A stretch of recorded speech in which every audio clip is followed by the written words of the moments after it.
Voorzitter, a base de que lei, quatro base jurídico, cubo por pedir conselho para Raad van Advies e para CFT. Se tinha, aangenaam. É do nós, seja transparente, para nós passar. Mesmo coisa que petição para direção finança.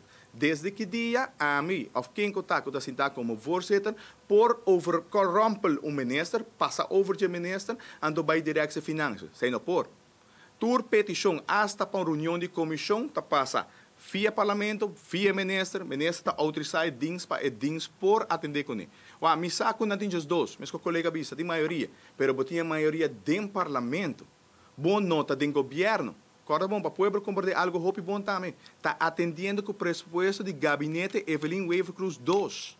Tur cambio de emenda está parte do pressuposto de gabinete Evelyn Wever Cruz 2. Nós aqui com mais que manda batimão bisa que ela duna pensionada, pois está placa de gabinete Evelyn Wever Cruz. Que vem na final do dia conclusão que o botim costuma tá, que o gabinete Evelyn Wever Cruz dia mais está duna pensionado. Não está mais que man, so mais que man seu gabinete não há juramento ainda e não tem seu mesmo pressuposto. Seu pressuposto com os 2026, então é den nós que o que 700 florim bora poni. A o que não sabe.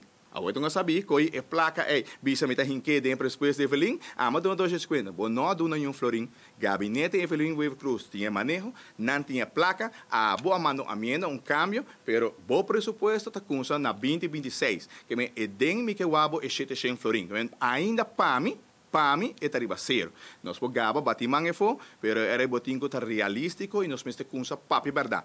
E pressuposto que tá agora tratar tá de gabinete Evelyn Wever Cruz 2. Não de Mike Man de um gabinete, se não tem nem governo, tá de parlamento, se tem maioria. Então, para gente compreender, se for não está burrando terra, e for não tá de maneira que Mike já tá de governo, Mike não tá de governo, Mike tá parece que não quer tá de governo ainda, porque o screening tá tardando, Kiko tá tardando, que men, dus vamos aqui dia 6 tá claro, a nossa por ape claro.